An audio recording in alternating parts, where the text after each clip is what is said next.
Hello students, now for your maths exam as it is on 14th of March, अब आपका exam जो है 14th को है, तो आप सभी बहुत अच्छे से तैयारी कर रहे होंगे।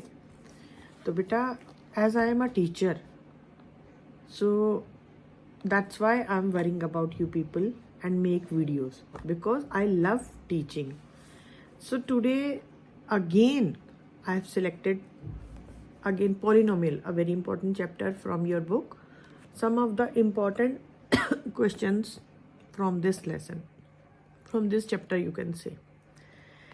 Like in this chapter, how many zeros can a quadratic polynomial have?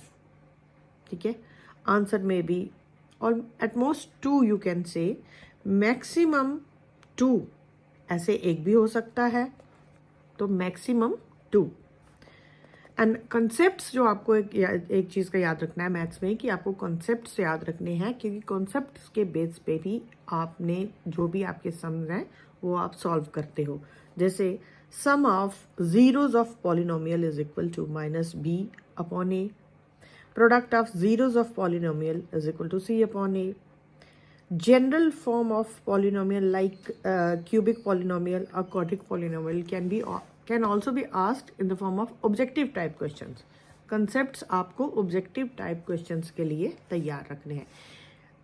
एक बच्चे का कमेंट में पढ़ रही थी जिसमें बच्चे ने पूछा कि मैम आप कौन सी गाइड से पढ़ते हो या आप क्या पढ़ रहे हो, दिखाओ। मैं आपको एक बात बता दूं, मैं किसी गाइड से नहीं पढ़ रही, ये डायरी है एक।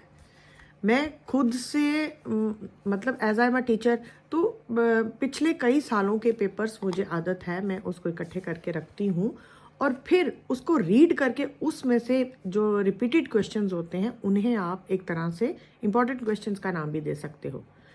जो मोस्ट रिपीटेड क्वेश्चंस होते हैं उन्हीं को इंपॉर्टेंट क्वेश्चन बोला जाता है, ठीक है। तो हम उसको ज़्यादा स्ट्रेस देते हैं कि इस क्वेश्चन को आप वापस दोबारा कर लीजिए, क्योंकि इसके चांसेस होते हैं। मैं खुद से लिखती हूँ क्वेश्चन, मैं कोई गाइड को यूज़ नहीं करती हूँ, रीड बुक्स भी करती हूँ, सभी जो पेपर्स को एनालाइज करती हूँ, उसके बाद आपके लिए जो मोस्ट रिपीटेड क्वेश्चंस होते हैं उनको इम्पॉर्टेंट बना के आपके सामने लेके आती हूँ। उसके बाद हाउ मेनी, अगर आपको एक पॉलिनोमियल का ग्राफ देकर आपको ऑब्जेक्टिव में ऐसा पूछा जा सकता है कि how many zeros does this line has. उसके बाद next question which is a very important question, if sum of zeros in a polynomial is alpha and product of zeros is beta, then find the polynomial. Again find zeros of quadratic polynomial and verify them, ठीक है। तो ये बच्चे इस chapter में ये कुछ important questions थे जो मुझे लगा कि मुझे आप लोगों के साथ शेयर करने चाहिए। तो बाकी अगर मैं आपको वापस मैं कह रही हूँ कि देखिए, according to me repeated questions या जिस तरह का भी मेरा एक्सपीरियंस कहता है कि ये क्वेश्चन बार बार पूछे जाते हैं, इसका मतलब ये इंपॉर्टेंट है। कोई चीज़ को हम दोबारा इसलिए यूज़ करते हैं जो हमें बहुत पसंद होती है।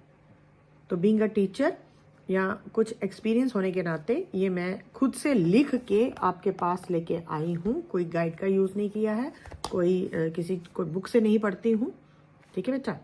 तो थैंक यू।